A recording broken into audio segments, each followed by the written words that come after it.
Isang pamilyang araw-araw na nakikipaglaban sa hirap ng buhay. May sugat, may pagod at may katahimikan ng pusong sugatan. Ngunit sa kabila ng lahat, may inang patuloy na lumalaban para sa kanyang mga anak.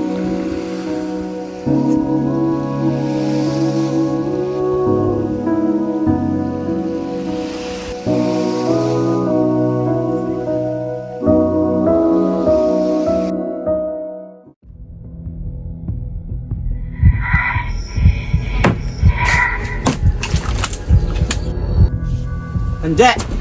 Asan na yung pera? Asan yung pinagtatrabuhan ng pera? Kulang yung iniinom ko!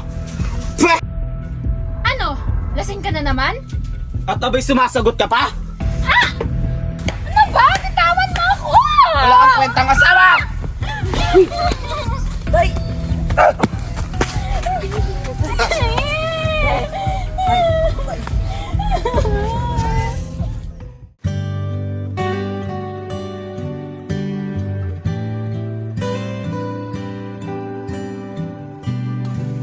Ma, ba't kito lagi? Nagtatakot na ako. Mga anak, kahit mahirap, piliin mo maging tama ka. Kung sa sarili hindi na sapat, kay raming kulang.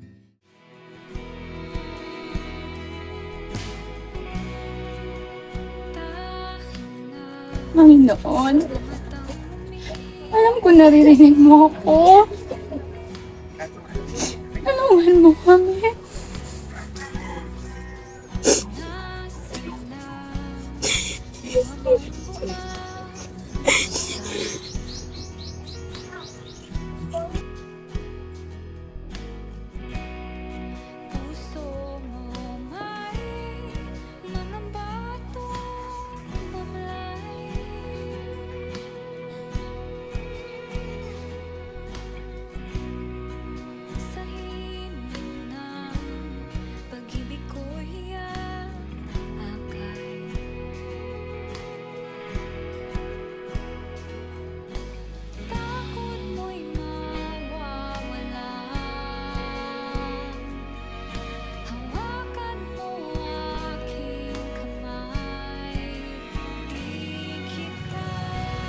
Salamat po, ma'am.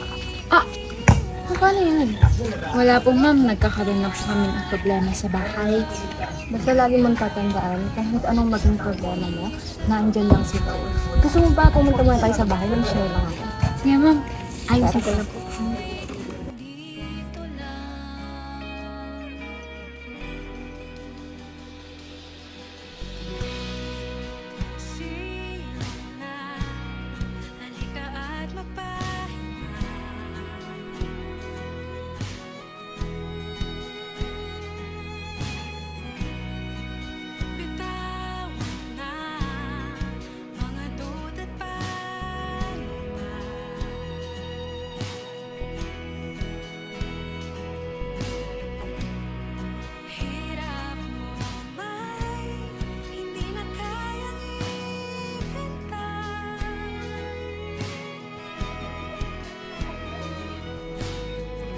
Bakit may kapayapaan doon?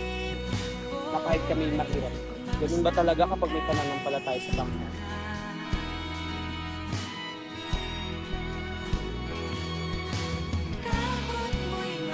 Tay, pwede ba tayo mag-usap? Oo naman anak. Magsimula kang makamit. May pag-asa na.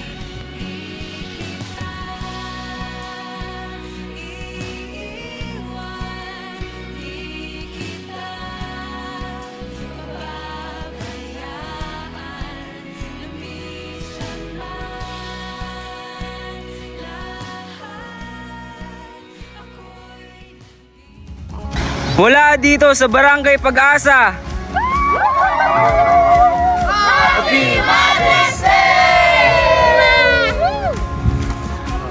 Behind the scene, ano? Tara? Yung pangalawang ano ba gani, Jello?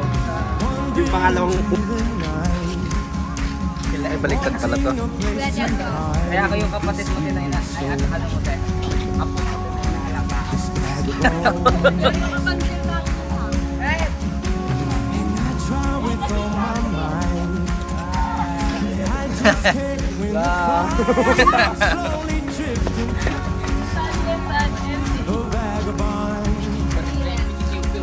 Piti pew pew. Piti pew pew. Correct! Hello guys, last scene na po. Last scene na guys.